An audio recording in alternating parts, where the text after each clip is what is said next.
So that was my attempt at saying, hey Parker, in sign language. So cool that you know some bits of sign language. I'm working on learning some basics because I'm going to need it for my bachelor's, so might as well start now.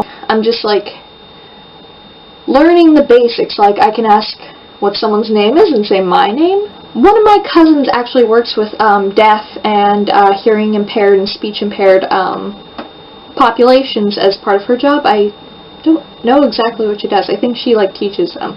In short, I love languages. Like you know, I'm working on my basic sign language, American Sign Language. I also know the basics of Japanese, like extreme basics of all 3 written systems and spoken Japanese. Watashi wa Denise desu. Stuff like that. Basics of French. Je m'appelle Denise. I love languages. I think like it's amazing to see how many different ways people can communicate. And I also like being able to see how people use words to express themselves and how other languages, how different they can be when you express yourself in English, if that makes any sense. Because, don't know if you know this, but I'm very much a book nerd. I love reading. You know this by now. And so it's actually pretty interesting to read people's words in their own language. Because I feel like there's always something that's going to be lost in translation. Even no matter how accurate you try to be when translating something, it's gonna somehow lose part of its original meaning, unless you're translating like really basic stuff. And I feel like this applies to most languages. Like, I mean, I only know, like, I'm very fluent in English, as you know, it's my first language. And I know basics of Japanese, enough to skip 2 years, and the basics of French. I had 3 years of schooling, and now ASL, and yeah, languages are cool. And this is somewhere where I think the American education system really, really fails, because I learned enough on my own to skip 2 years. Like, I learned enough on my own of one language to skip 2 years of public schooling. Like, basically, I went to the Japanese teacher at my school and said, I know hiragana, I know katakana, I know some kanji, can I possibly test into Japanese 3 because I'm, you know, I don't want to review.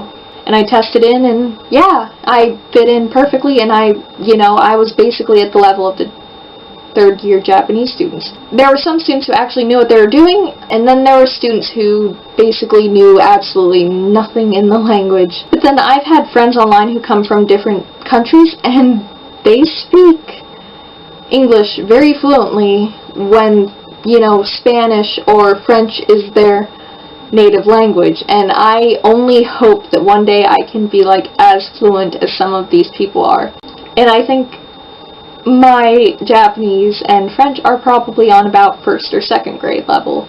And I feel like America would do really well to start languages younger in like elementary school and possibly have some sort of immersion programs like in the public school system, just so kids start getting exposed, because it's easier for us to learn languages young because we're already learning a language when we're young rather than when we're in high school and this is actually, I'd wager to say this is actually a really important thing to do as the globalization, I think that's the right term, of the world increases. Like, we have so much contact just with like pop culture and media that it's impossible to almost get by without knowing bits of another language. Like, I know in my area there is a very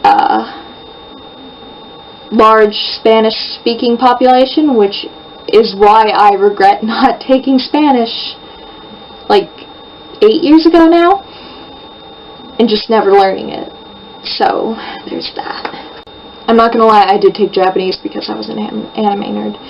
So I'm wrapping this up, Parker, because I've got to go prepare, because there should be a blizzard coming to DC tonight. I think we're getting like 4 to 8 inches, so basically I'm ready for this winter to be over. I will see you tomorrow.